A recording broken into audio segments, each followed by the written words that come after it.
तो वापस से रिटर्न कर चुके हैं और आज का ये जो क्वेश्चन है वो भी एक गूगल इंटरव्यू का ही क्वेश्चन है और इसके अंदर रिकर्शन और कुछ मेमोराइजेशन टेक्निक का इस्तेमाल होगा। और आज का जो गेम है उसके अंदर आप लोगों को कमेंट करना है कि यहाँ पर क्या चीज़ का इस्तेमाल करना होगा। तो यहाँ पर मैंने आप लोगों को हिंट दे दिया है, रिकर्शन, मेमोराइजेशन। तो आप लोग कमेंट करिए और बताइए कि यहाँ पर इसके अंदर क्या यूज़ होगा। तो सबसे पहले हम लोग क्वेश्चन समझते हैं। तो क्वेश्चन यहाँ पर है फॉर्म अ पैलिंड्रम और यहाँ पर आप लोग कुछ टैग्स वगैरह देख सकते हैं, मीडियम है, एक्यूरेसी क्या क्या। ठीक है, अब इसके अंदर हम लोग करना क्या है कि हम लोग को वो लोग एक स्ट्रिंग दे रहा होगा जो कि कुछ इस तरीके का दिखेगा और उसके अंदर हम लोग को बताना है कि हम लोग मिनिमम कैरेक्टर कितना इंसर्ट करें। ध्यान से सुनिए, मिनिमम कैरेक्टर कितना इंसर्ट करें कि वो एक पैलिंड्रोम बन जाए। जैसे कि अगर यहाँ पर ए बी सी डी एक स्ट्रिंग है तो उसको अगर पैलिंड्रोम बनाना है मुझे, तो मुझे यहाँ पर क्या ऐड करना होगा, डी सी बी। ठीक है, अगर मान लीजिए ए बी, अब यहाँ पर मैं लिख कर दिखाता हूँ आप लोगों को। अगर मान लीजिए ए बी सी ए होता तो यहाँ पर हम लोग क्या करना होता, सिंपल सा, यहाँ पर हम लोग अगर एक बी ऐड कर देते हैं तो यहाँ पर ये हम लोग का क्या बन जाता, पैलिंड्रोम बन जाता। तो यहाँ पर मिनिमम इंसर्शन, तो यहाँ पर आप लोग मिनिमम कितना इंसर्ट करेंगे, क्या इंसर्ट करेंगे इसके अंदर कि ये जो स्ट्रिंग है ये आप लोग का पैलिंड्रोम बन जाए। तो यही आप लोगों को बताना है, यही कैलकुलेट करना है। तो यहाँ पर 3 आ रहा है क्योंकि हम लोग यहाँ पर डी सी बी ऐड कर रहे होंगे और यहाँ पर ए बी ए एक्चुअली में पैलिंड्रोम है, तो यहाँ पर कुछ भी ऐड करने का ज़रूरत नहीं है। तो बताइए अब आप लोग यहाँ पर क्या किस टेक्निक का इस्तेमाल होगा, तो जल्दी से कॉमेंट करिए। तो आप लोगों ने गेस किया होगा या फिर कोई भी टेक्निक लगा करके आप लोगों ने कमेंट किया होगा। तो चलिए यहाँ पर हम लोग जल्दी से देखते हैं कि इसको सॉल्व किस तरीके से करना है। तो यहाँ पर मैं एक एग्जांपल लूँगा जो कि होगा A B C D A. तो कुछ इस तरीके का हम लोग का, मान लीजिए अगर एक स्ट्रिंग दे रखा है तो हम लोग को बताना है कि हम लोग इसके अंदर मिनिमम कितना इंसर्ट करें, कितना कैरेक्टर इंसर्ट करें कि ये एक पैलिंड्रोम बन जाए। तो यहाँ पर हम लोग फर्स्ट और लास्ट कैरेक्टर को सबसे पहले चेक कर रहे होंगे। अगर वो सेम है तो क्या मैं ये बोल सकता हूँ कि जो अंदर वाला स्ट्रिंग है बी सी डी है उसका जो आंसर आ रहा होगा, मतलब कि इसको कन्वर्ट करने में जितना कैरेक्टर इंसर्ट करना होगा वही हम लोग का आंसर होगा। क्या मैं ऐसा बोल सकता हूँ कि अगर मेरा फर्स्ट कैरेक्टर और लास्ट कैरेक्टर दोनों सेम है तो यहाँ पर इसके लिए तो हम लोग कुछ इंसर्ट नहीं करना है, तो मैं ये कह सकता हूँ कि इसके अंदर वाला जो स्ट्रिंग है उसको अगर हम लोग पैलिंड्रोम में कन्वर्ट करें तो उसमें जो आंसर आ रहा होगा वही हम लोग का एक्चुअल आंसर होगा।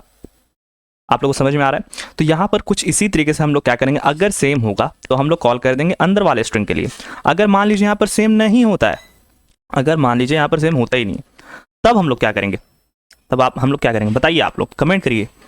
तो यहाँ पर हम लोग क्या करेंगे, सिंपल सा एक काम करेंगे। यहाँ पर हम लोग क्या ये बोल सकते हैं कि अगर मैं ई को हटाऊं, इस वाले के लिए कैलकुलेट करूं, जो आंसर आ रहा है उसमें +1 कर दूं, तो क्या वही आंसर होगा हम लोग का? क्या ऐसा हम लोग बोल सकते हैं? तो हम लोग यहाँ पर क्या करेंगे कि हम लोग एक बार लास्ट वाले को हटाएंगे और इसके लिए आंसर कैलकुलेट करेंगे और एक बार फर्स्ट वाले को हटाएंगे और इसके लिए आंसर कैलकुलेट करेंगे और दोनों में से जो मिनिमम आएगा उसके अंदर +1 कर देंगे, तो वही हम लोग का आंसर होगा। क्योंकि हम लोग एक कैरेक्टर को यहाँ पर हटा रहे हैं तो एक कैरेक्टर को हटाने से क्या होगा कि हम लोग को उस कैरेक्टर को भी ऐड करना होगा। समझ में आ रहा है आप लोगों को? तो कुछ इस तरीके का हम लोग का अप्रोच होने वाला है। अब जैसा कि मैंने आप लोगों को कहा था कि यहाँ पर हम लोग मेमोराइजेशन टेक्निक का इस्तेमाल करेंगे। तो मेमोराइजेशन टेक्निक यानी कि हम लोग यहाँ पर डीपी का इस्तेमाल करेंगे, यानी कि डायनेमिक प्रोग्रामिंग का इस्तेमाल करेंगे। और यहाँ पर हम लोग डेटा स्टोर करेंगे कैसे, तो यहाँ पर मैं एक एग्जांपल दिखाता हूँ आप लोगों को। मान लीजिए मेरा फर्स्ट और लास्ट कैरेक्टर सेम है, तो अब मैं रिकर्सिवली इसको कॉल कर दूंगा। हम लोग मतलब रिकर्शन पे लीप ऑफ फेथ रखना पड़ेगा कि ये हम लोग को कुछ ना कुछ करके आंसर ला करके देगा। तो मैं कॉल कर दूंगा सिर्फ इस स्ट्रिंग के लिए, मतलब कि मैं एक सब स्ट्रिंग के लिए इसको कॉल कर दूंगा कि इसके लिए मुझे आंसर ला करके दे दो, इसके लिए मुझे आंसर ला करके दे दो, और मैं क्या करूंगा कि मैं रिटर्न कर दूंगा। तो यहाँ पर अगर मान लीजिए कि मैं एक बार बी सी डी को कैलकुलेट कर लेता हूँ तो मैं क्या करूंगा कि इस मैट्रिक्स के अंदर स्टोर कर लूंगा। तो ये मैट्रिक्स होगा मेरा, जो कि मान लीजिए इसका लेंथ अभी कितना है 5 क्रॉस 5 का हम लोग का एक मैट्रिक्स होगा, उसके अंदर हम लोग वैल्यू स्टोर करेंगे। तो यहाँ पर बी सी डी को अगर मुझे एक पैलिंड्रोम में कन्वर्ट करना है तो उसका जो वैल्यू आएगा हम लोग इस मैट्रिक्स में स्ट्रिंग स्टोर कैसे कर रहे होंगे। तो यहाँ पर हम लोग बी वाले इंडेक्स पर आएंगे जहाँ पर बी प्रेजेंट है और डी तक हम लोग को जाना है, यानी कि बी से लेकर के डी तक। तो बी से स्टार्ट करेंगे तो बी सी डी। तो यहाँ पर हम लोग क्या करेंगे, इसका इंडेक्स हम लोग का 1 और इसका इंडेक्स हम लोग का क्या होने वाला है, इंडेक्स हम लोग का यहाँ पर होगा 3। तो 1,3 पर इसका वैल्यू हम लोग स्टोर कर रहे होंगे। तो कुछ इसी तरीके से हम लोग रिकर्सिवली कॉल करेंगे और वैल्यूज को स्टोर करते चलेंगे। तो यहाँ पर मान लीजिए कि बाद में दोबारा से बी सी डी के लिए कैलकुलेट करना पड़ता है, जो कि करना पड़ेगा अगर यहाँ पर ये दोनों अलग हो जाता है, मतलब ये वाला, तो ये करना हम लोग को बी सी डी 2 बार कैलकुलेट करना पड़ेगा, एक बार इसलिए और एक बार इसलिए। तो यहाँ पर 2 बार कैलकुलेट करना होगा इसलिए, तो एक बार हम लोगों ने कैलकुलेट कर लिया कि बी सी डी के लिए आंसर आ क्या रहा है और हम लोग क्या करेंगे, उसी आंसर को रिटर्न करेंगे। तो यहाँ पर हम लोग देखें तो यहाँ पर हम लोग को टाइम कॉम्प्लेक्सिटी और स्पेस कॉम्प्लेक्सिटी कितना दिया। तो टाइम कॉम्प्लेक्सिटी हम लोग को कह रहा है कि हम लोग यहाँ पर बिग ऑफ ए स्क्वायर, यानी कि जो स्ट्रिंग है उसका लेंथ जो है उसका स्क्वायर, यानी कि मान लीजिए अगर लेंथ 5 है तो मतलब एन स्क्वायर वैल्यू जो है वो हम लोग एक्सपेक्टेड टाइम कॉम्प्लेक्सिटी होगा, और यहाँ पर एस स्क्वायर है, मतलब कि हम लोग यहाँ पर एक मैट्रिक्स यूज़ कर सकते हैं, यानी कि एक के अंदर एक लूप और यहाँ पर एक मैट्रिक्स हम लोग इस्तेमाल कर सकते हैं। तो यहाँ पर बहुत ज़्यादा आप लोगों को क्लियर अभी नहीं हो रहा होगा, मैं एक काम करता हूँ जल्दी से कोड लिखता हूँ और आप लोगों को समझाता हूँ कि ये किस तरीके से काम करने वाला है। तो यहाँ पर हम लोग सबसे पहले क्या करेंगे, एक लेंथ कैलकुलेट करेंगे, int L is equals to S dot length. तो यहाँ पर हम लोग लेंथ क्यों कैलकुलेट कर रहे हैं, क्योंकि हम लोग को जो मैट्रिक्स बनाना है वो सेम ही लेंथ का बनाना है जितना लेंथ का हम लोग का एरे है, LENGTH। लेंथ का स्पेलिंग गलत हो रहा है देखिए। तो यहाँ पर हम लोग क्या, हम लोगों ने लेंथ को कैलकुलेट किया। अब हम लोग को क्या चाहिए, एक मैट्रिक्स चाहिए। तो एक मैट्रिक्स बनाएंगे DP, और यहाँ पर DP, और बाय द वे यहाँ पर मैं कोड लिख रहा हूँ जावा के अंदर, तो आप लोग समझिएगा। तो यहाँ पर इसका लेंथ होगा, लेंथ के बराबर होगा बाय द वे। तो यहाँ पर कुछ इस तरीके से हम लोग एक DP क्रिएट करेंगे और इसी के अंदर वैल्यूज हम लोग स्टोर करेंगे। और ऐसा नहीं है कि जो हम लोग DP बना रहे हैं उसके अंदर हर एक जगह पर वैल्यू स्टोर होगा, जिस जिस चीज़ का जरूरत होगा उसी का वैल्यू स्टोर होगा। तो यहाँ पर BCD का वैल्यू स्टोर होगा, फिर यहाँ पर ABC का वैल्यू होगा। तो हम लोग क्या करेंगे, इस प्रॉब्लम को सब पार्ट में जोड़ते जाएंगे। तो हम लोग जैसे क्या करेंगे कि मान लीजिए मैंने इसके लिए कैलकुलेट किया और इसके लिए कैलकुलेट किया, दोनों का जो मिनिमम आएगा वो हम लोग ले लेंगे। तो अब इसके लिए कैलकुलेट करने के लिए हम लोग क्या करना पड़ेगा, हम लोग फिर यहाँ से एक रिमूव करेंगे, फिर BCD के लिए कैलकुलेट करेंगे, फिर यहाँ से B को रिमूव करेंगे, CD के लिए कैलकुलेट करेंगे। तो इस तरीके से रिकर्शन कॉल हो रहा होगा। तो यहाँ पर हम लोग क्या करेंगे, ये जो DP है हमारा, इसके अंदर हम लोग पूरा जो है उसमें -1 को फिल कर देते हैं। -1 को फिल इसलिए कर देते हैं ताकि हम लोग को पता चल सके कि इसके अंदर वैल्यू कुछ डाला है या फिर नहीं डाला है। तो यहाँ पर I++, और यहाँ पर सेम हम लोग को एक फॉर लूप और बनाना होगा जो कि यहाँ पर J से चलेगा, J<L, J++, और दैट्स इट। और यहाँ पर हम लोग को DP के अंदर इस वैल्यू को फिल कर देना होगा। तो यहाँ पर DP IJ, और ये रहा हमारा -1। तो हम लोग क्या करें कि इस मैट्रिक्स के अंदर -1 फिल करते जा रहे हैं ताकि हम लोग को बाद में अगर रिफ़र करना पड़े कि यहाँ पर इस DP के अंदर इस पोजीशन पर कोई वैल्यू है भी या फिर नहीं, तो रिफ़र हम लोग करेंगे कि अगर -1 नहीं है इसके अंदर, मतलब कि इसका वैल्यू कैलकुलेट ऑलरेडी हो चुका है। अब हम लोग यहाँ पर एक फंक्शन बनाएंगे। तो यहाँ पर हम लोग मैक्स वैल बना लेते हैं, आप लोग कोई भी फंक्शन बना सकते हैं, और इसके अंदर हम लोग इंट m कर लेते हैं और इंट n कर लेते हैं, डॉट इंट n। आप लोग लेफ्ट राइट भी रख सकते हैं, लो हाई भी रख सकते हैं, कुछ भी रख सकते हैं। तो मैं यहाँ पर शॉर्ट फॉर्म का यूज़ कर रहा हूँ। बाय द वे यहाँ पर लेफ्ट और राइट का शॉर्ट फॉर्म M और N बिल्कुल भी नहीं होता, ठीक है। तो यहाँ पर एक स्ट्रिंग बनाते हैं हम लोग। स्ट्रिंग हम लोग को एक S चाहिए होगा और यहाँ पर एक DP का जो मैट्रिक्स है वो चाहिए, ठीक है। अब आएगा गेम यहाँ पर रिकर्शन का। तो रिकर्शन के अंदर सबसे पहले हम लोग क्या करेंगे कि बेस केस लेंगे। बेस केस हम लोग का क्या है कि अगर स्ट्रिंग का जो लेंथ है, लेंथ जो है हम लोग का स्ट्रिंग का, अगर वही 1 से कम है, यानी कि अगर मान लीजिए एक कैरेक्टर A प्रेजेंट है सिर्फ, तो उसका आंसर क्या होगा, 0, क्योंकि वो ऑलरेडी पैलिंड्रोम है। या फिर अगर उसका स्ट्रिंग का लेंथ ही 0 है तो उसमें जीरो ही इंसर्शन करना है, यहाँ पर कुछ है ही नहीं। तो इसलिए हम लोग यहाँ पर बेस केस लिख रहे हैं। और एक चीज़ चेक करेंगे हम लोग यहाँ पर, जो यहाँ पर बाय द वे हम लोग 2 पॉइंटर बना रहे हैं, M और N, जो कि स्टार्ट होगा कुछ इस तरीके से।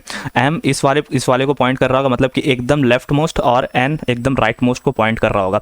और उसके बाद हम लोग प्लस माइनस, मतलब कि M+1 फिर N-1 कुछ इस तरीके से प्रोसीड कर रहे होंगे। तो वो अभी आगे हम लोग देखेंगे। तो यहाँ पर एंड और यहाँ पर कुछ ज़्यादा ही गैप हो गया लगता है। गैप को थोड़ा कम करते हैं, दूरियाँ कम करना चाहिए। आप लोग भी अपनी ज़िंदगी में दूरियाँ कम करें। बाय द वे यहाँ पर एंड नहीं लिखेंगे हम लोग, क्योंकि हम लोग क्या करना है कि ये दोनों में से कोई भी एक केस अगर ट्रू हो जाता है तो हम लोग रिटर्न कर देंगे। तो यहाँ पर हम लोग का जो लेफ्ट है वो हमेशा ही छोटा होना चाहिए, या फिर अब एक सेकंड एक्सक्यूज मी, यहाँ पर M जो है वो हम लोग का लेफ्ट से छोटा होना चाहिए, ऐसा होना चाहिए। अगर मान लीजिए M ऐसा नहीं हुआ, M का वैल्यू जो है वो N से बड़ा हो गया, तो हम लोग यहाँ पर क्या लिखेंगे, M is greater than is equals to N। तो अगर ऐसा होता है तो हम लोग यहाँ पर क्या कर देंगे, रिटर्न और यहाँ पर 0। यहाँ पर हम लोग को हमेशा ये चेक करना है कि जो M का वैल्यू, जो लेफ्ट मोस्ट का वैल्यू है, वो राइट मोस्ट से हमेशा छोटा होना चाहिए या फिर बराबर भी हो सकता है।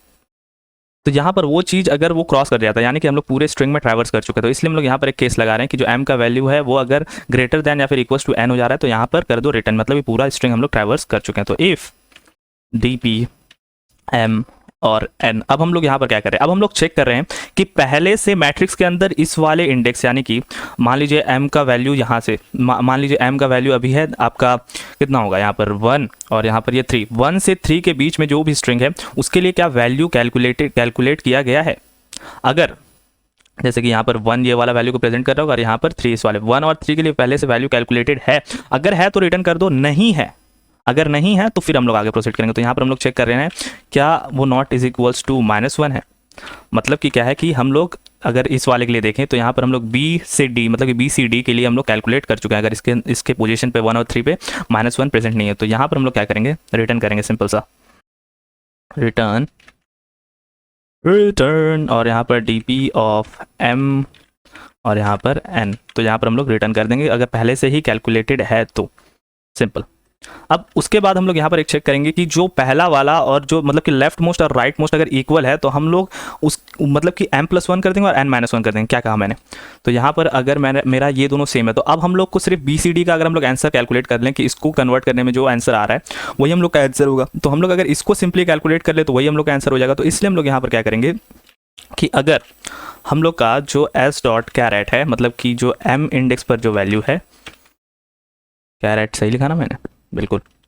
जो हम लोग का m इंडेक्स पर जो वैल्यू है और जो हम लोग का n इंडेक्स पर जो वैल्यू है, कैरेट n इंडेक्स पर जो वैल्यू वो अगर सेम होता है तो हम लोग क्या करेंगे, सेम फंक्शन को कॉल कर देंगे मतलब छोटे वाले सब पार्ट के लिए। सब पार्ट क्या होगा? BCD हो जाएगा। तो यहाँ पर हम लोग क्या करते हैं, रिटर्न, और यहाँ पर DP M और N।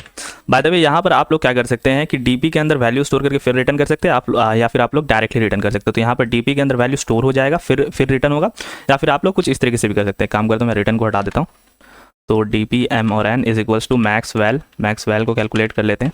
मैक्सवेल के अंदर हम लोग क्या पास करना होगा, m+1 और n-1, यानी कि सब पार्ट हम लोग पास कर रहे हैं। और यहाँ पर स्ट्रिंग और सेम हम लोग का यहाँ पर DP, और हम लोग ऐसे करके डायरेक्ट रिटर्न कर देते हैं, रिटर्न।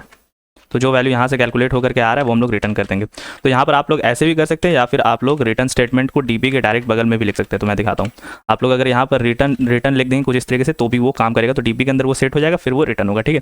तो यहाँ पर हम लोगों ने सब पार्ट के लिए कॉल कर दिया। अगर मान लीजिए दोनों सेम नहीं है तो अब हम लोग को वो केस लगाना पड़ेगा कि फर्स्ट वाले को रिमूव करो और कैलकुलेट करो जो वैल्यू आ रहा है, और लास्ट वाले को रिमूव करो और कैलकुलेट करो जो वैल्यू आ रहा है। मतलब कि ABCD के लिए हम लोग कैलकुलेट करेंगे और BCD, और यहाँ पर E को रखते हैं।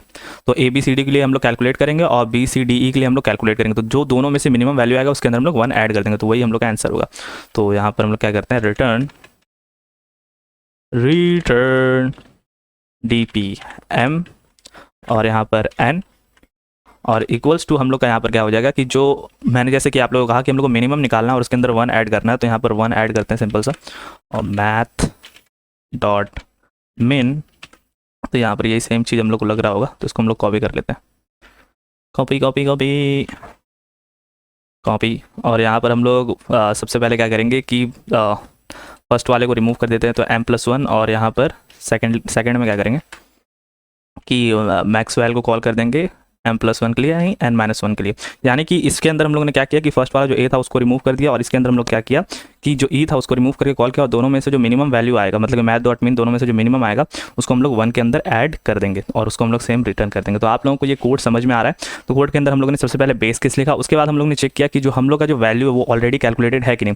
इस यहाँ पर डायनेमिक प्रोग्रामिंग के अंदर अगर कोई भी चीज़ रिपीट हो रहा है, मतलब कि BCD के लिए एक बार हम लोगों ने कैलकुलेट कर लिया, फिर BCD के लिए दोबारा कैलकुलेट करें तो उससे टाइम कॉम्प्लेक्सिटी बढ़ेगा। तो इसीलिए हम लोग उसको स्टोर कर लेंगे और हम लोग चेक करेंगे कि पहले से अगर स्टोर है तो वही सेम वैल्यू रिटर्न करो, और अगर सेम हो जाता, मान लीजिए A फर्स्ट में और लास्ट में भी A है, तो हम लोग को अब क्या BCD का जो आंसर आएगा वही हम लोग का एक्चुअल आंसर होने वाला है। तो वही हम लोग कैलकुलेट करेंगे कुछ इस तरीके से। आप लोग को बस रिकर्शन के ऊपर लीप ऑफ फेथ रखना है कि ये हम लोग को कैसे ना कैसे करके आंसर ला करके देगा। तो यहाँ पर हम लोग मैक्सवेल को कॉल कर देंगे BCD के लिए, मतलब B से लेकर के D तक जो है उसका वैल्यू हम लोग कॉल करेंगे और DP के अंदर स्टोर करने के बाद उसको रिटर्न कर देंगे। और अगर मान लीजिए कि फर्स्ट और लास्ट सेम नहीं होता है, जो भी M का वैल्यू है अकॉर्डिंगली फर्स्ट और लास्ट सेम नहीं होता है, तो फर्स्ट वाले को रिमूव करके वैल्यू जो आएगा और लास्ट वाले को रिमूव करके जो वैल्यू आएगा वो दोनों में से मिनिमम लेंगे और उसके अंदर हम लोग 1 ऐड कर देंगे और उसी वैल्यू को हम लोग यहाँ पर रिटर्न कर रहे होंगे। तो यहाँ पर हम लोग अब सिंपल से एक काम करना है, हम लोग को करना है रिटर्न। अब हम लोग यहाँ पर रिटर्न करना है मैक्सवेल के अंदर जो भी वैल्यू आ रहा है, तो मैक्सवेल, और यहाँ पर हम लोग को इंडेक्स अपना 0 पास करना होगा और l-1 हम लोग का लास्ट इंडेक्स होगा, और यहाँ पर स्ट्रिंग, और यहाँ पर हमारा DP का जो एरे है। तो एक काम करते हैं, हम लोग इसको कंपाइल कर लेते हैं। तो यहाँ पर कुछ एरर आ चुका है, तो हम लोगों ने यहाँ पर किसी जगह पर ये नहीं दिया है, तो 52 ये रहा, और हम लोग यहाँ पर कंपाइल कर लेते हैं। तो यहाँ पर हम लोग का आउटपुट एकदम सही आ चुका है। तो यहाँ पर एक कस्टम आउटपुट रखते हैं, किक्स, और यहाँ पर कंपाइल। तो यहाँ पर देखिए हम लोग का एकदम सही आउटपुट आ रहा है, यानी कि हम लोग का ये आउटपुट है और एक्सपेक्टेड आउटपुट जो भी है। और यहाँ पर हम लोग कस्टम आउटपुट में जो हम लोग का एग्जांपल दिया उसको भी चेक कर ही लेते हैं। तो यहाँ पर हमारा आउटपुट और एक्सपेक्टेड आउटपुट सेम है, तो यहाँ पर हम लोग सबमिट कर देते हैं। तो यहाँ पर ये सक्सेसफुली कंप्लीट हो चुका है। तो तो आज की इस वीडियो में बस इतना ही। और आप लोगों को एक छोटा सा काम करना है, बहुत ही छोटा सा काम करना है। आप लोग क्या करना है कि ये जो चैनल है इस पे एक सब्सक्राइबर इंक्रीज़ करना है, सिर्फ एक।